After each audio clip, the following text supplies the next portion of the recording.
could carry. They wanted to make the so-called war toys unavailable to shoppers. They call themselves Women Against Military Madness, and we'll meet these crusaders for peace, along with Michael Waller from the ultra-right-wing Council for Inter-American Security. That's all today, next on Twin Cities Live.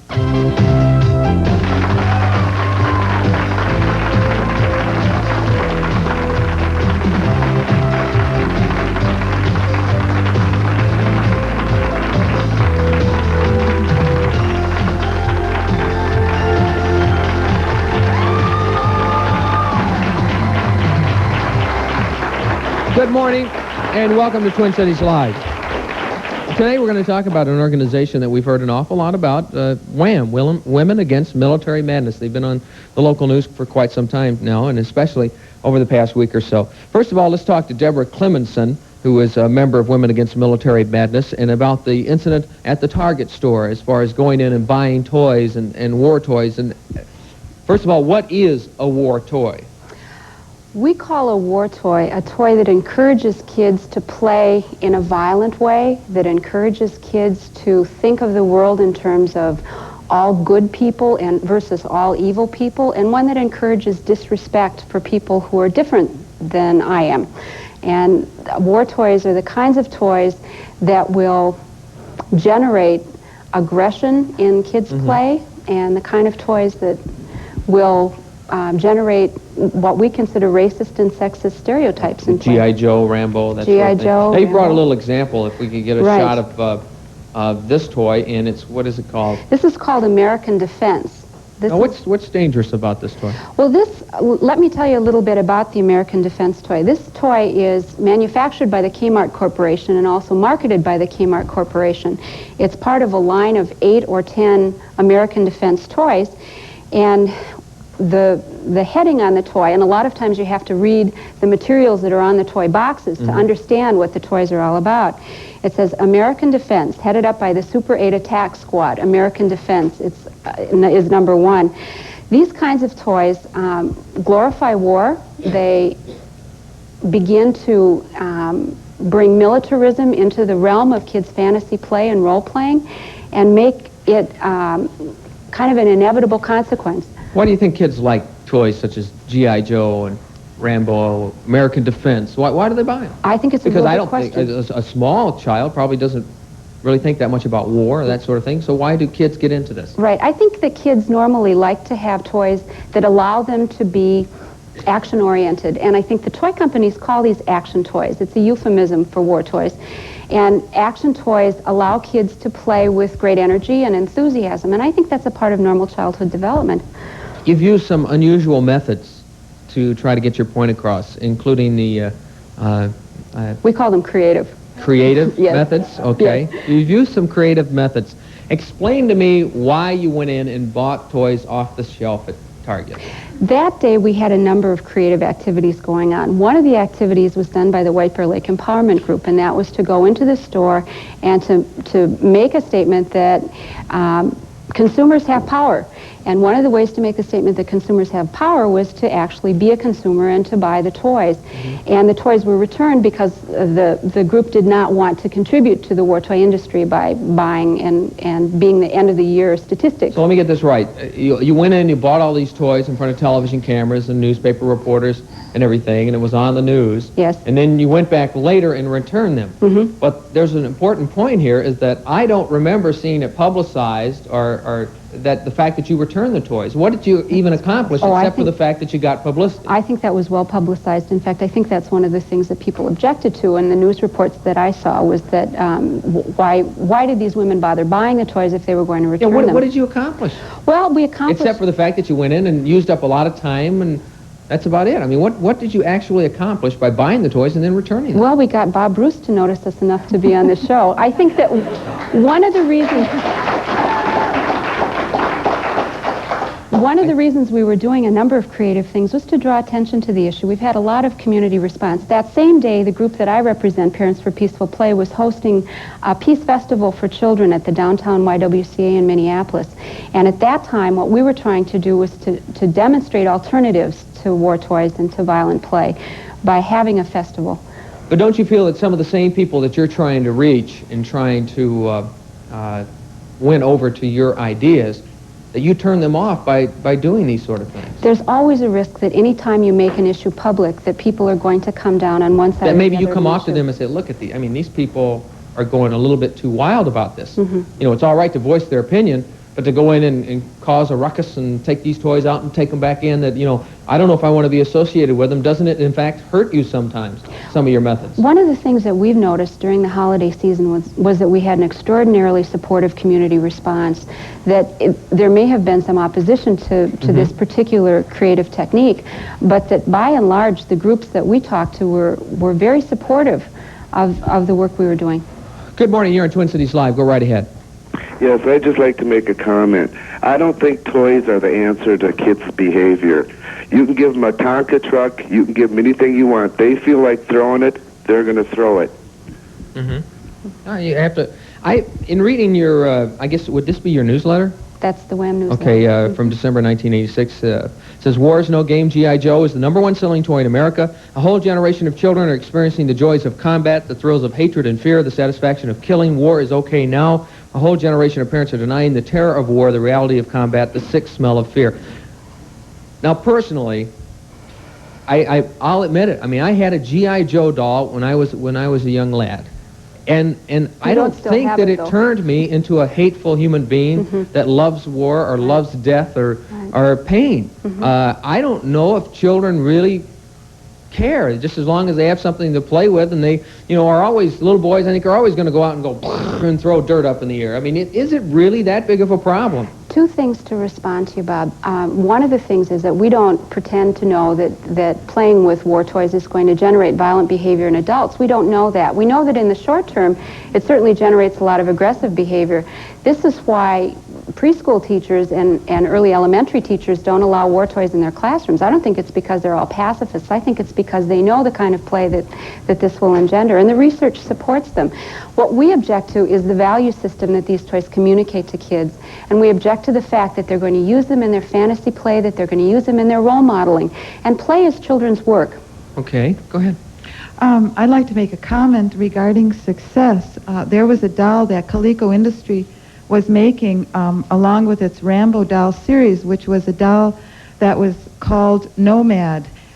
He lived in the desert, did not have a homeland, and this doll represented the Palestinian people. And through many efforts of consumers around the country, Coleco Industry is no longer manufacturing this doll. Okay, so in other words, sometimes customer boycotts and that sort of thing does indeed work. This is not, you mentioned that the Target store incident got you noticed by Bob Bruce. Well, WAMM has done a lot more than just the Target store. I mean, they have been around for quite a while, and in fact, Pam Costain is with us. And Pam, just how many members are there of WAMM in the state at this moment? There are 3,500 members of WAMM, and it's That's an organization that's only been around 5 years. That's a lot of people. Why did you help start this organization? Why did you feel it was so necessary? 5 years ago, a group of 10 women got together, and we were scared. And we said, this world is not the kind of world that we want to build our children in. There are 50,000 nuclear weapons. We have the capacity to blow up every man, woman, and child on Earth 4 times over. This is madness, and it has to stop. We looked around at what was going on in our own community and the nation, and we said people aren't doing enough. They aren't being vocal enough, active enough, or visible enough. And we felt that if we acted, we could give voice to the thousands and hundreds of thousands of people in the world who we believe are scared and who are voiceless and don't want a part in that militarism. What would be your objectives, your goals? Well, from our understanding of the threat of nuclear war, we expanded what we understood to be the military threat, and we chose 3 focus areas for the organization: nuclear war, conventional wars around the world, in particular places like Central America, South Africa, and the Middle East, and thirdly, that we have a situation now where the military budget expands at the expense of human services and human needs. There's no money for education, there's no money for daycare, there's no money for health care, but there's lots of money all the time for the military, and we think that's wrong. Yes, I agree with what you said.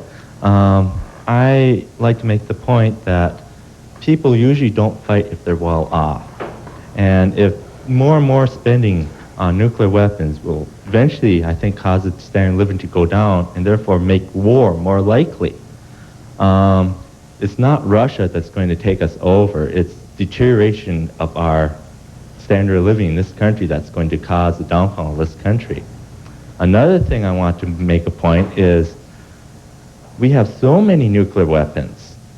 What happened if the worst case scenario happened? Russia did a first strike and knocked out every nuclear weapon we had. I think it would cause nuclear winter, which would kill Russia too. I wish someone would look into this point because it would make Star Wars totally unnecessary. Well, I mean, this has certainly been discussed time and time and time and time again. I mean, heaven knows that Russia's got enough to blow us off the map, and we've got enough to blow them off the face of the earth, and that, you know, none of us wants that to happen. But why, I think what we're trying to get out here is why a group of women banded together and what they think they'll be able to accomplish when this has been discussed and been, you know, tried to work, been worked out over many, many years. I mean, the summit in Iceland, I mean, didn't work, all this sort of thing. What is a group of women, even though you have 3,500 people, which is a lot, what's a group of women in Minnesota really going to do to change things? Do you really think you're going to be able to affect the defense budget? Absolutely. I think that we can change things. I think we can change things because there's power in people coming together and having a vision that's new, and that as individual people sitting in our own homes fearing for our own children, we don't have power, but when we come together we do have that power. WAMM is not the only organization either. There are hundreds and thousands of organizations concerned with peace issues across this country, and our voices will be heard. And a comment about summits, etc. I think for too long we've been passive while we have allowed leaders and so-called experts to decide the fate of the earth. And that I've had enough of summits, enough of high-level meetings. I want to see every person in the studio audience be involved in these Now, issues. explain to me the demonstration as far as the Minnesota Air National Guard taking part in training exercises, which they've done since 1978. Why last Friday go out and protest? Why not protest a year ago, or 2 years ago, or 3 years ago? Okay. Why suddenly did this become such a big issue? Because it caught everyone by surprise, including the Air National Guard. Okay. The first thing to understand is that the U.S. is at war in Central America. It's a war that it's been engaged in now for 7 or 8 years. It's a very costly war, 100,000 deaths in the entire region, 13,000 deaths in Nicaragua alone. Why the National Guard is that increasingly we have come to learn, and these things You hold the U.S. government responsible for... We hold the U.S. government responsible for a war in that region. We've come to learn that one of the strategies of the U.S. government is to militarize the region and is to build the infrastructure for further war making there, and that the National Guard is part of that. The reason it didn't happen 2 years ago is we were unaware. How is the National Guard part of that? The way that the National Guard is part of it is that it goes down, it transports supplies, it transports materials, personnel. It's involved in massive road building and air base building projects in Honduras. And I think you were surprised and I was surprised because all of us think of our National Guard as our weekend warriors. You know, the people who aren't, you know, really seriously doing the military work of this country. What we've come to understand is that the National Guard is integral to the military work of this country. I was not surprised at that because the mission of the National Guard system throughout the United States has and always will be as a backup force to the actual active military. And when they went to a voluntary Army and voluntary service, then the National Guard became more involved. The other services that they have performed have been good, but the main purpose in the establishment of a National Guard system was indeed as a support of the military. Actually, what I'm saying, though, is they're no longer the backup force. They're one of the frontline forces in the U.S. military effort in the world now. All right, well, we're going to take a short break. When we come back, we'll have a gentleman join us from Washington, D.C., who has a little bit of a different opinion. He's on the other side of the fence here, and we'll talk about that when we continue on Twin Cities Live. We'll be right back.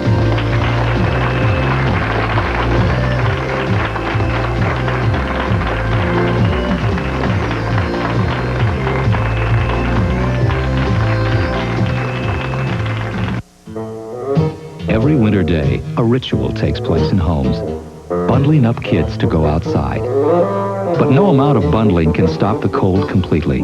That's why there's Malt-O-Meal hot cereal, double flavored with wheat and malt to taste great and help keep kids warm on the inside.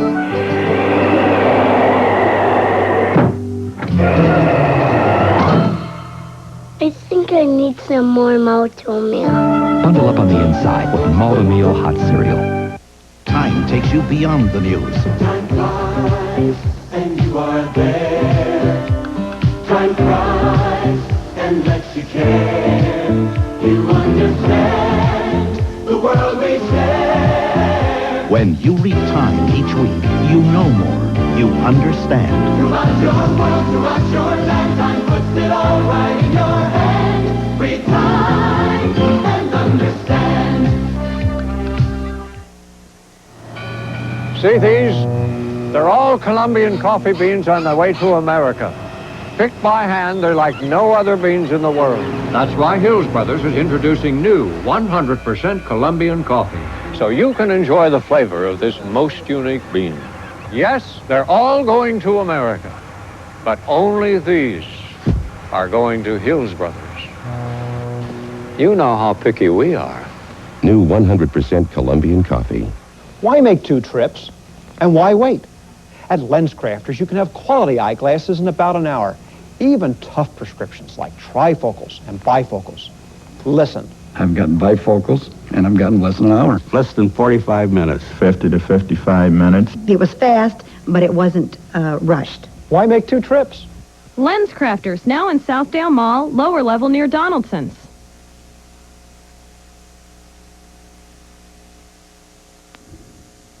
An amazing number, but absolute fact. Nearly 9 million American women visit their doctors each year because of cystitis. It is believed that many, many more have this disease, but don't even know it. Certain foods, drink, back problems, even lovemaking can affect this syndrome. Tuesday on Twin Cities Live, find out how you can avoid cystitis and what you can do if you get it. Call 641-1298 for free tickets to come down and be in our studio as we visit with a groundbreaking woman doctor who is making medical history with her treatment for this disease. It will shed light on aspects that are often unknown to those who suffer from it.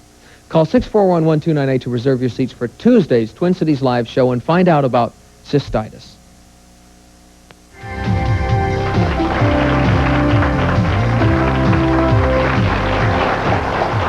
Thank you for holding on the line. Go right ahead with your question. Okay, what I'd like to say is I don't agree with the WAMM at all. Number one, okay, go ahead. I'm sorry. They're focusing their attention, I believe, in the wrong direction. What I really have a beef against is the military brokers that sell military arms to, say, communist insurgents, dictatorships like the Marcos that are around the world, and so on and so forth.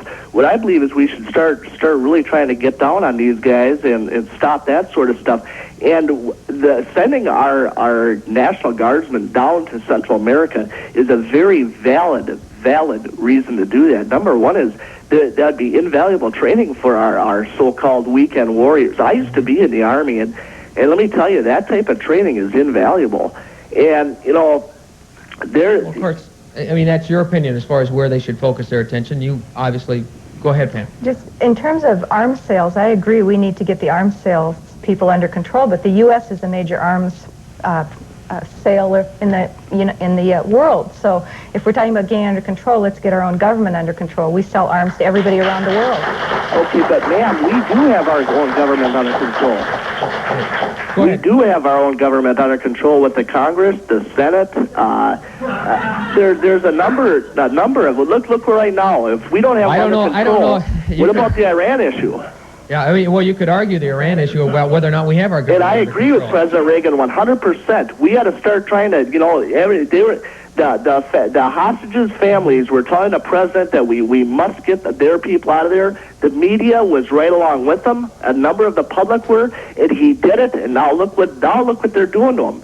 Take a look at it and think about it. Okay. You know, Neville Chamberlain probably would have joined WAMM if he would be around right now. Okay, all right. Well, before we get knee-deep in the Iran situation, which we're going to touch on later on, I want to continue with this as far as the National Guard going and taking training down in Central America, and you wanted to make a point on that. Yeah, I'm a reservist in the Army, and I'm a staff sergeant, and the training is invaluable. Who's going to go out and pitch the sandbags during the floods, or who's going to go out in the snowstorms, and who's going to go out during time of tragedy and things? If we don't get the training, where are we going to be at when it comes time for us to be called up to do these kind of things for you people. But are these guys going to get training down there that will help them do these sort of functions? Building roads. Well, if a bridge goes out, who's going to build a bridge, you know, to get into an area and things? The training is invaluable.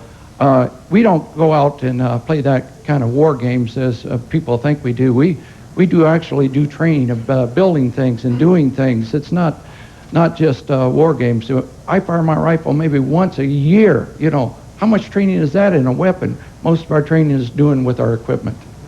Deb, you want to make a point here? Our position would be that we certainly think that the military forces need training. They can get training right here in this country. There's no reason to go to Central America to learn how to fight a flood or how to save people in a tornado. And the other point I want to make is that all of the protest that has been directed at the Guard base in recent weeks is directed at a policy that begins at the highest level of this government. It's not directed at any individual members of the Guard or any individual members of the reserves. It's directed at a war policy in the Reagan administration. Okay, let me bring on Michael Waller, who is from the Council for Inter-American Security in Washington, D.C. Michael, first of all, what is the Council for Inter-American Security? Well, the Council was set up in 1976 because there was a lack of foreign policy research institutions that were looking at our hemisphere from the point of view that it is indeed a site where the Soviet Union intends to penetrate and consolidate itself for future operations against our allies and our own government. Now, we learned tragically in 1979 that the Soviets finally did succeed in consolidating an ally on the North American mainland and have been supplying that ally, militarizing that country, and exporting that subversion to that country's neighbors. What are the goals? I mean, Well, our what do you goals, raise money, or I mean, no, what our do you goals, actually do? Our goals, we work with members of Congress and we work with the public on generating more public support for policies which are aimed at reducing poverty in Latin America by raising people's standard of living through free enterprise and by fighting Marxist-Leninist subversion and any other anti-democratic forces, including the death squads that were in El Salvador, so that these fledgling democracies can survive. Okay, now how do you feel about the United States military? Because Women Against Military Madness, I mean, they have a valid point. They don't want to see us go to war. They don't want us to escalate our military. How do you feel about it on the other side of the fence? What troubles me about this group is that it objects to U.S. military involvement in Central America, but has never had a demonstration against Soviet military involvement in Central America. And as we speak now, Warsaw Pact pilots are flying combat missions in Soviet helicopter gunships in Nicaragua now. It's the first time that the Warsaw Pact has had its troops on the soil of the North American continent, or the Central American subcontinent. So we should be alarmed. And it bothers me that WAMM has never really taken that into consideration or protested. I want to say that in the first place, you ought to read your history about the United States and Nicaragua. We had Marines there for 21 years. We put the Somoza regime in for 41 years, and it's the United States that's the aggressor there. The Russians have never done anything like that at all. Well, I think you should read your history, sir, with all due respect. The Marines were put in there, and Somoza was installed by Franklin Roosevelt, hardly a conservative, and United States president. At the same time, what the Marine traditions were upheld. They introduced baseball to Nicaragua, and even to this day, under the Sandinistas, baseball remains the most popular sport. But they follow, even the Sandinista newspaper Barricada follows the American sports, and it's a very American game. It's always been identified with the United States, and the Nicaraguan people have always admired Americans and have sought to. Do you really believe that?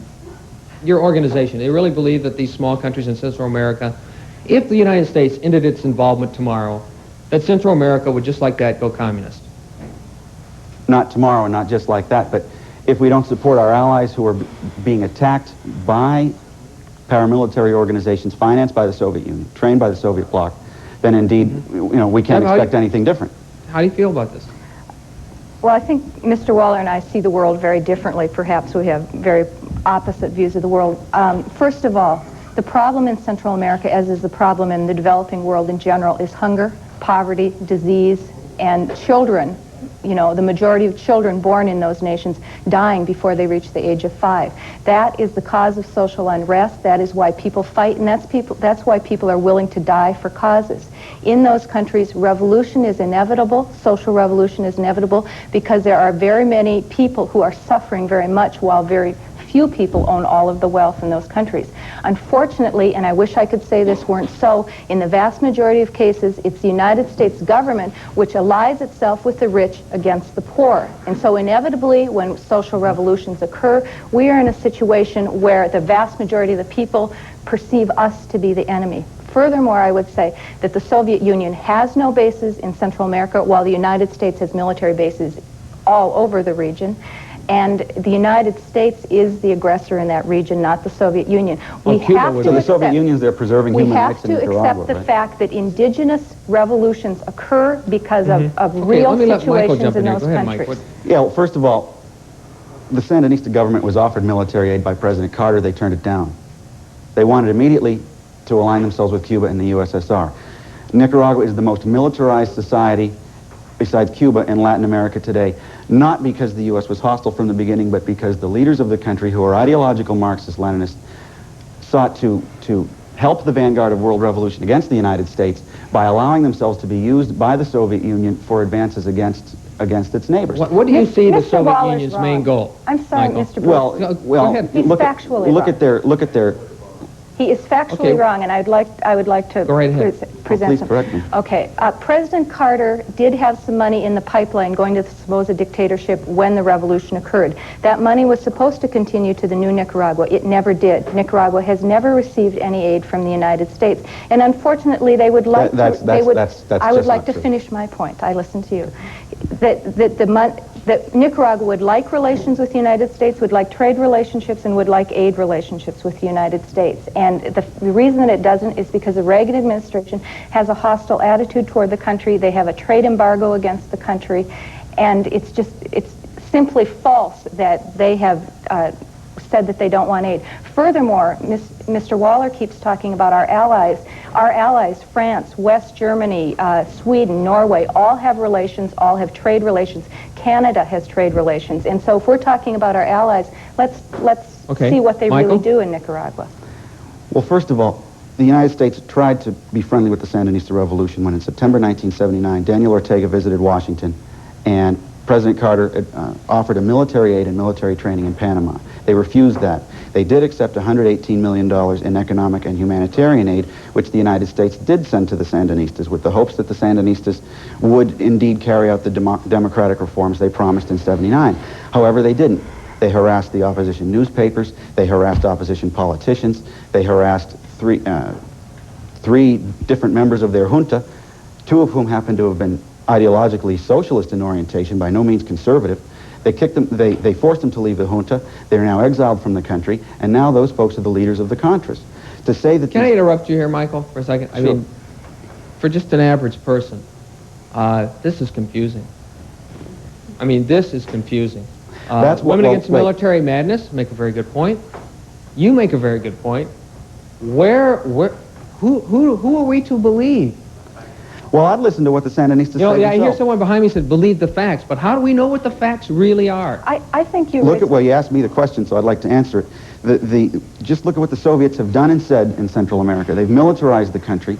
They've provided arms and training for terrorist groups in the rest of the region who have haven in Nicaragua. You pretty much said that. Now, Deb? And then I want to take a phone call. Go ahead. I think you're asking a really good question, because I think the vast majority of people out there are very confused and don't know where to get their information. And unfortunately, it's been a really difficult time for the average American to find out the truth about Central America. All I can say is that they need to do their best looking into the situation. Mm-hmm. But I think that one guidepost for us is the recent events of this fall. We can look at the massive deception and lying on the part of the Reagan administration and know that we can't trust those people with our lives and with other people's lives. Okay, let me take this phone call here. Go right ahead. Thank you for holding. Go right ahead. You're on Twin Cities Live. Yes, I'd like to make a comment first off that a zealot to the left or to the right is unnecessary. We can look at the Israelis as our partners, for example, and see that they are zealots. They are also just as dangerous as the Palestinian terrorists.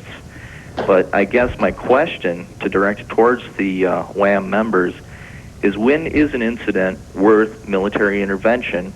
For example, when do we find an Adolf Hitler or a madman so crazed that it is time for us to step in and stop him before he gasses half of a population?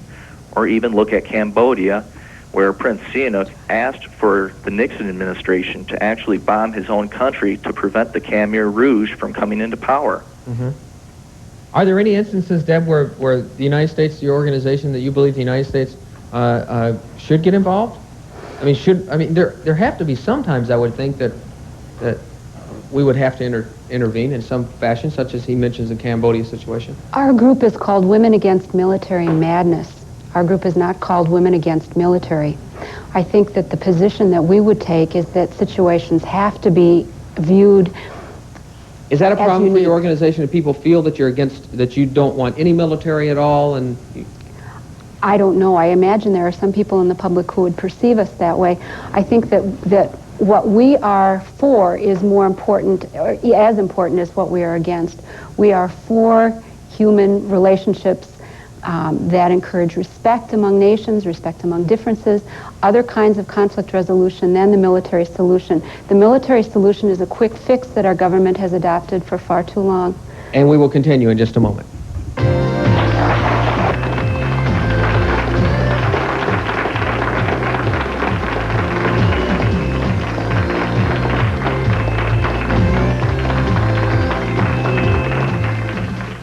This man, completely portable, ready at all times to help you trim down your stomach in the shortest possible time. And ladies, wait till you try the Stomach Eliminator. You'll be just as pleased. You can use 1, 2, or 3 coil springs, so you can set the workout that's right for you. Yes, if you want to have the lean, flat stomach you've always admired, here at last is what you've been waiting for. The amazing Stomach Eliminator, with its steel coil springs, performs functions of stomach exercise machines costing hundreds of dollars. Yet all it costs is $19.95, and it's guaranteed. If you're not completely delighted, it won't cost you a penny. So order yours now. Call 1-800-826-6660. That's 1-800-826-6660. Use your credit card and save all COD and handling charges. Or mail $19.95 to No Stomach, Box 898, St. James, New York. That's $19.95 to No Stomach, Box 898, St. James, New York, 11780. Money back guarantee, so call now. 1-800-826-6660. That's 1-800-826-6660. 1-800-826-6660. He's the personal fitness trainer to the stars, and his list of clients reads like a who's who in Hollywood. Harrison Ford, Steven Spielberg, Bette Midler, Warren Beatty, and Priscilla Presley are just some of those who have received Bodies by Jake. So get your warm-up suit out in winter storage and join our studio audience this coming Wednesday, because you'll get a professional workout fit for a star from fitness trainer Jack Steinfeld. Now, you've seen him on Our Magazine, and on Wednesday he'll show you the safe way to lose fat and build muscles. Call 641-1298 and reserve your place in our studio. We're kicking out the chairs. We're going to have a good time. We're going to try to get back in shape, and with me that should be a big problem. That's not a bad deal, considering, you know, Jack Steinfeld, when he goes out and he gives the consultation, it's $200 for a half hour. He's going to be here for free. So call for your free tickets now, 641-1298.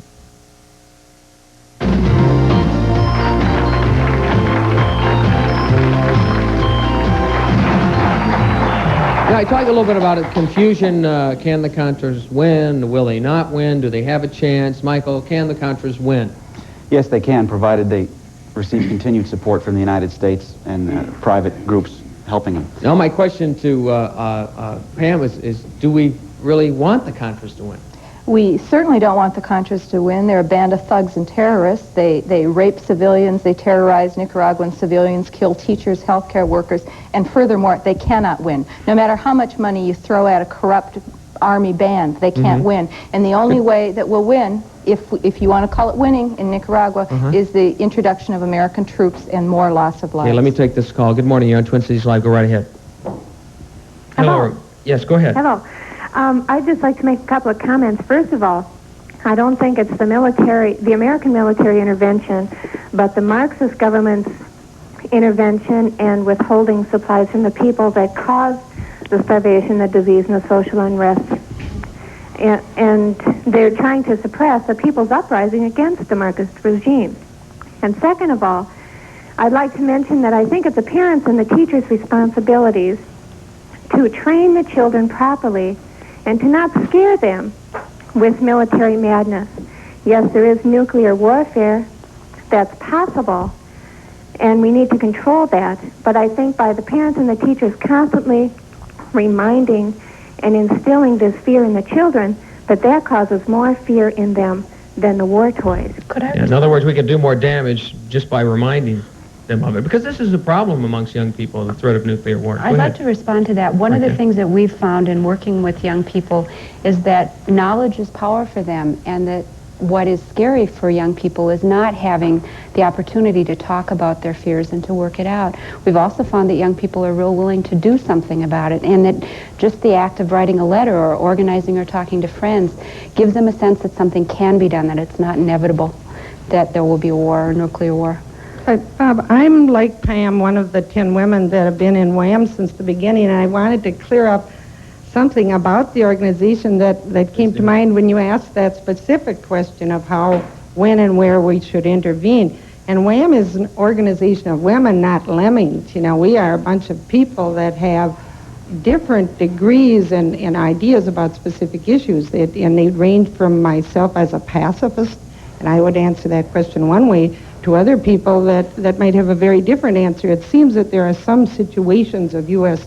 militarism that are so egregious that gets everybody together. Everybody would, and I think the war in Central America would be one of those issues. But when you're getting beyond that into specific military involvement, I think that you would find a variety of answers. Now, Deb and Pam, before you get to you, Mike, Deb and Pam, this is not your full-time occupation, correct? Absolutely. I mean, what do you do for a living? I teach remedial reading to adults at Minneapolis Community College. Okay, and Deborah? I have a psychology practice. Okay, so basically this, you come from all walks of life, members of this organization, just kind of a grassroots, just people banding together. Okay, Michael, you want to make... And it's men, too. Well, I have a question for the... There are men, I don't want to skip over, there are men in your organization. Oh, yes. Okay, Yeah. Go ahead, Michael. I admire their intentions, that is, for peace, but I question their methods of going about it. How can one say one's for peace when one isn't treating the subject objectively? They haven't had protests against Soviet atrocities, against Sandinista atrocities, against the Nicaraguan people, against Cuban atrocities. If they're concerned with war toys, they should have had a rally to condemn the Soviets in Afghanistan who drop bombs which are shaped like toys, which children pick up and blow off their hands. And these children have been brought to the United States for medical help. These are war toys. This is a type of military madness that WAMM has never talked about. Now, looking at their newsletter, I've also got to wonder, they're advertising here a travel opportunity for a 2-week tour of East Germany being sponsored by the Marxist Educational Press. This is in their December newsletter. And in their January newsletter, they've got another ad for a Soviet World Conference of Women, which, to my knowledge, is another one of the Soviet government's propaganda operations, which rely on well-meaning peace activists to give their project's credibility. Pam, are you concerned about your organization if indeed you make these trips? You know, I'll have you respond if these are in your newsletter. And are you concerned about being used by the Soviets, which could happen very easily? People from our organization travel all over the world, and I think that the only way to have peace in the world is when we begin to meet the people that we have been told are our enemy, and we learn that they are indeed people just like us with the same hopes, dreams, and aspirations. I support...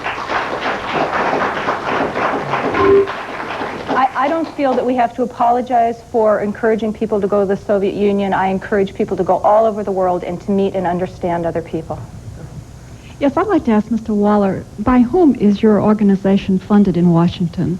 Completely by direct mail, through letters to citizens around the country soliciting donations. And what kind of a budget do you operate under? Well, the budget is put together by our direct mail donations. We have a staff of 8. We have a budget of about $500,000 for 1986. Where we conduct projects, seminars, speaking engagements all around the country. And are you here in the Twin Cities now to gather more information on organizations that oppose the military or that... No, he was invited here. He was invited here as our guest. I see. Are there a lot of women on your staff there, too, that are involved in this sort of thing? We have 4 women on our staff, half our staff. Now, she asked about the budget. You had $500,000 a year in your Yeah. budget? Pam, what's your budget for? $100,000 a year budget, 90% of which we get from membership and about 10% of which we get from foundation support. So how are you going to make a difference? Because we have truth on our side and we have a lot of dedicated people. I want to speak to this issue of traveling to the Soviet Union. It is our company, my company, that is sponsoring this conference. One of the people. I mean, we're facilitating it. I've got a travel agency, and it seems to me that the only way we're going to bring peace is for people to understand each other and find some kind of commonality. I'm terribly interested with people who say that Marxism is so terrible that you can't speak of it, you can't learn anything about it. How on earth are we going to combat it if it is terrible, if we know nothing about it? I'd like to know. That's why I make a study I'd of like to know how many people here know what they mean when they say Marxist-Lenin. Now let me let Mike jump in That's here. why I've studied Marxism. I studied it throughout college. I'm studying it now. I'm going to graduate school and studying it further. That's the way we're combating it.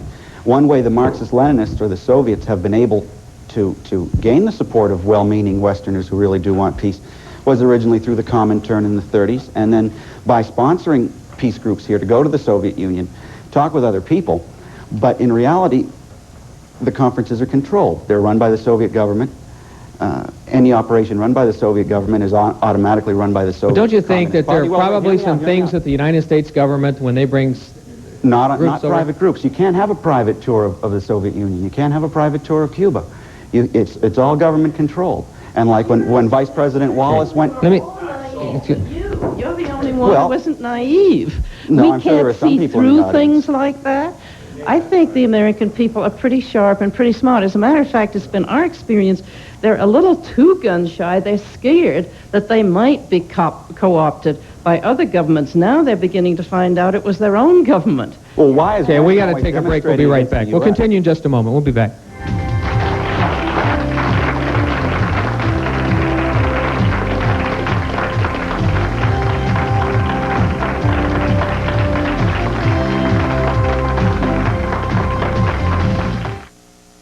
Call your travel agent or Amtrak about low All Aboard America and $7 return fare.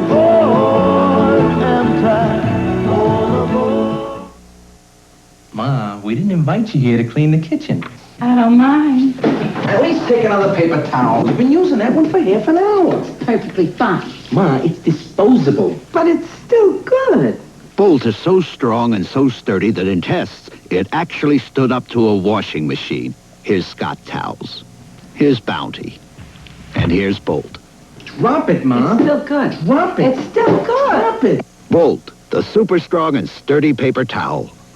Seastead's is 4 floors of carpets and linoleum plus thousands of remnants with discounts up to 90%. Seastead's, a block and a half east of Gaultier, open daily until 8:30, Saturdays till 4. We're a small town, homegrown, made the way you make your own pizza. Tombstone. Ladled on and loaded up with lots of mozzarella on the pizza. We pile on the goodness. We load it with real cheese. We're sure the taste of Tombstone's gonna feed your family.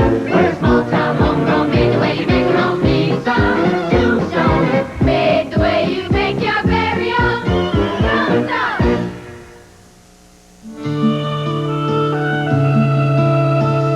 Lilt makes curls so easy. Lilt makes body so easy. Lilt makes the difference so easy. Beautiful hair is easy with Lilt's perming foam because you see where it's going. For easy care hair. Lilt makes the difference so easy. Support the Channel 5 Blood Drive January 14th by becoming a donor. For details, call 291-4607. Welfare. It seems that everyone has their own notion of who's receiving welfare and what keeps them on it. Some say that the system creates roadblocks for those trying to make it on their own. Others say that the recipients aren't trying hard enough. Well, Thursday on Twin Cities Live, welfare mothers tell us what it's really like to be dependent on the system. Do they have to be, or do they want to be? Minneapolis Mayor Frazier will also be here to talk about welfare reform, and he'll respond to his controversial proposal which says that mothers should not receive more money if they give birth to additional children while on welfare. This is a show that you're going to want to come down and voice your opinion on the subject of welfare. The number to call is 641-1298. What should be done about our welfare system? Come down to our studios. Let's hear from you. 641-1298 is the number to call to reserve your seats. Ever wonder what we intelligent, independent, adventurous types drink? Celestial Seasonings herb tea. Even the box is special, and when you open it, oh, hello. Ever walk into a tea shop? They call this one Mandarin Orange Spice. And they mean it. Celestial Seasonings taste richer. They put in more fruit and herbs. No, I haven't actually counted them. You won't have to either. Celestial Seasonings, herb teas, more tastefully done. Hi, my name is Jerry Burkhardt, and I own the Waterbid Warehouses. Remember, at Waterbid Warehouse, you pay less, a lot less. And at Waterbid Warehouses, you get more, a lot more. And here's another great example. One of the best offside beds made. Your choice, any size, just $299. Remember, if you don't buy your waterbed from us, you'll probably just get soaked. I'm Steve Edelman. I'm Sharon Anderson. Join us on our next Good Company, where we're going to be on location at Welsh Village Ski Area for our second day of special winter celebration. We'll meet U.S. World Cup freestyle champion from Edina, Betsy Conroy. And we'll see the latest in downhill and cross-country ski wear fashion. And we'll see the unique contraptions designed by the finalists in our Get Down the Hill contest. That's the second day of our special winter celebration from Welsh Village, Friday at 3. I didn't get to see my little girl for over 2 years. Ask for some help from the people around. They hate a man who sounds off without really knowing what he's talking about. On the next Hour magazine, meet a father who was falsely accused of molesting his daughter. Find out what your wife secretly thinks of you. Discover 5 steps to make your health resolutions come true. Plus, meet Man of the Hour Joe Garagiola. Friday morning at 11 on Channel 5.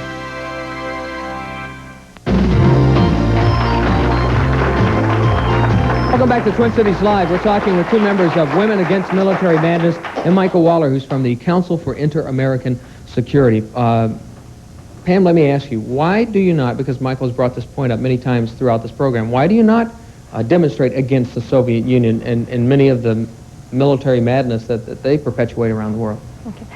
We are American citizens, and our primary responsibility is to the actions of our own governments. If we do not take responsibility for our government, who does? I don't like everything the Soviets do. I don't like a lot of things most governments do around the world. But my primary responsibility, because I'm a citizen of this nation, is to challenge my own government. But you're here and you have a chance to possibly make a change. I'm here. I have a chance. We do have the right to do it. But furthermore, I am not afraid to challenge the policies of any government, no matter what it is. I don't like the Soviet participation in the arms race any more than the U.S., although I think I understand some aspects of why it has occurred. Michael, why do you believe so firmly that President Reagan is right and that the Contras must be supported? Because the Contra leaders are the ones who were the non-Marxist opponents of Somoza who are leading the resistance. You've got a quarter of the Contra forces who are former Sandinistas. The Nicaraguan people now are worse off than they ever were under Somoza.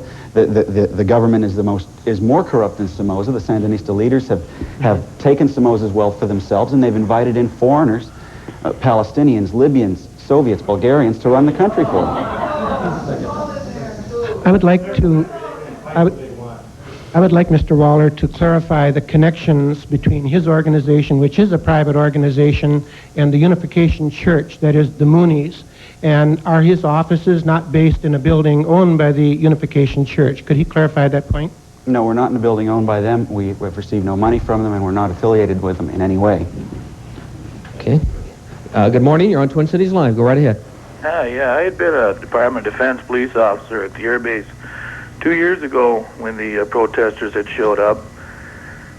And they had created quite a situation, and 2 of our officers were hurt in the scuffle. How do they justify not violence somewhere else, yet violence on their own home soil against their own neighbors?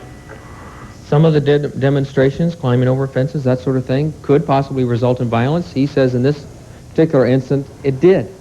How do you justify that violence?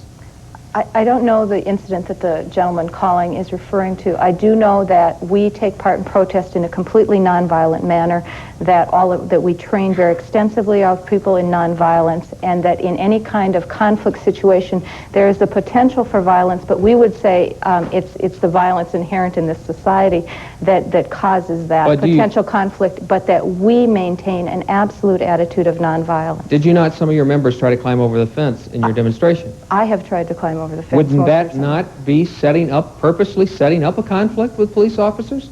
I think it's one thing to peacefully demonstrate outside the fence. It's another thing to try to go over the fence, violate the law, and possibly set up a conflict. Okay. First of all, we're talking about massive illegality and a response to massive illegality on the part of the United States. That's the context. But furthermore, I think that we cannot blame people who try to respond to conflict situations for the tension that's occurred. I think that all we can do is take responsibility for our own actions, act as nonviolently as possible, and try to communicate our message of peace to the people and the public. Mm-hmm. Yeah, thank you. I'd like to ask Michael if his council is supported by the United States government. President Reagan has supported us many times verbally. No, we don't receive any finances from the U.S. government. However, some groups affiliated with WAMM, like the Women's International League for Peace and Freedom, are financed by the Soviet government. Okay, I'd like to ask a question here. Oh, wait, let me clear this up. Okay. Is there any connection between those two? It's promoted in their newsletter. Do you have any response to that, Pam? Women's International League for Peace and Freedom is one of the peace groups in the Twin Cities. Peace group. And they are probably mentioned in our newsletter. They are a peace group just like probably several dozen others in this Women's International League for Peace and Freedom supports the Soviet invasion of Afghanistan, so it's not a peace group. Okay, my point of view was brought up during the break was that if Costa Rica is such a democratic nation, why, and they're a peace-loving nation, why do they have to rebuild their forces in that country against Nicaragua to keep them out of their borders, and that if Nicaragua is such a good country? That's one of the tragedies that the Sandinistas have helped cause in Central America. Costa Rica became a democracy and abolished its army in 1948. Now they're finding it necessary to rebuild military force because of the acts of terrorism committed by the Sandinistas. Should we be so afraid? You mentioned the Soviets in Afghanistan. Should we be so afraid of the communists coming into Central America because they're trying to pull out of Afghanistan right now? They're trying to pull out of Afghanistan because they got into a mess there. They want to invest their resources in the American hemisphere to tie down U.S. military. So your feeling is they want to get out of Afghanistan so they can put some more emphasis on Well, they want to get out of Afghanistan anyway because it's such a mess for them. I'd like to respond to Mr. Waller's and the question about Costa Rica, because I think Costa Rica is one of the saddest tragedies in the current chapter about Central America. Costa Rica is a country that's been neutral, it's had no standing army, and increasingly due to the pressure of the United States, it is becoming a more militarized society. It's heavily in debt to the United States, and it's therefore having to do the U.S.'s bidding in the region. When we come back, we'll have time for your question. We'll be back with Twin Cities Live in just a moment.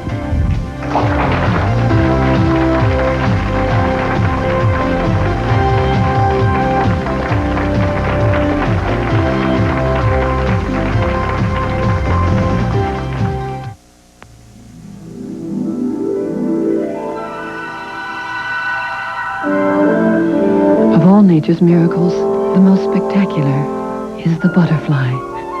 So elusive, we rarely glimpse their splendor for more than a moment. Now enjoy their beauty for a lifetime with one of the most dazzling porcelain collections ever created. Butterflies of the World from the Franklin Mint. Porcelain sculptures incredibly lifelike. In a floral setting, just as they appear in nature. Altogether, a rare porcelain collection portraying each of the world's 15 butterfly families. Designed by Brian Hargraves, the world's foremost butterfly artist, each piece is handcrafted in fine porcelain and finished with hand-painted details. Like the zebra longwing, the tiger swallowtail, and our own beloved American monarch, resting here on one perfect dogwood blossom. Each butterfly has its own unique beauty, like the Mediterranean malachite with wings and glorious color on top, and in camouflage underneath. Each month, you will receive a different sculpture with a complete description of butterfly and flower. And later, to display your collection, you'll receive this elegant brass and glass conservatory at no extra cost. To order, simply call 1-800-468-1300. Get one sculpture every month for only $29.50. For most efficient service, use your major credit card. Each piece has the Franklin Mint's 30-day return assurance. And remember, butterflies of the world are available only from the Franklin Mint. Capture nature's most elusive treasures. Call 1-800-468-1300. And let the butterflies of the world bring a breath of spring to your home for years to come. Welcome back. Let me give you some information. If you want information on Women Against Military Madness, the number to call is 827-5364, 827-5364. And if you'd like to write the Council for Inter-American Security, it's 122 C Street Northwest, Suite 330, Washington, D.C. You see the zip code there, or you can call 202-543-6622. I do want to mention that we did invite the local representatives of the Army Reserve, National Guard, so on, and they declined our invitation to participate in this program. I just want to mention that. Go ahead. I'm very happy that we do have an organization like the Women Against Military Madness, and I would hope that their numbers would grow into the millions. Now, you have a question, real quickly, because we don't have a lot of time. There's obviously something wrong, and people are playing with toys, and I think we have a fellow in the White House now who never forgot how. Now he wants to play with the real toys. Up here. I have a question for either Pam or Deb. I talked to a lot of people who agree with WAMM's aims and objectives, and Hotel accommodations and dining provided by the Radisson University Hotel, 615 Washington Avenue Southeast on the University of Minnesota East Bank campus. Limousine service for the guest of Twin Cities Live provided by Henderson Chauffeured Cadillacs. Bob Bruce's wardrobe is provided by Justers. Hair and makeup provided by Take 5, 504 North 1st Avenue in the Butler Building. what actions can ordinary people take to show that they agree with the aims of your organization? What can an ordinary person do?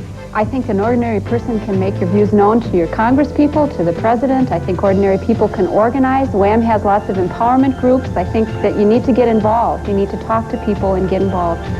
I'd just like to know why you have such a short memory about the incidents that happened 2 years ago out at the Air Force Reserve Base, because I know for a fact somebody did get hurt. I'm sorry, I can tell you in all honesty, I don't even know the incident. I don't either. My thanks to all our guests today for being with us and discussing this tough topic. Thank you for being here. Nothing could be finer than the taste of TCMediaNow.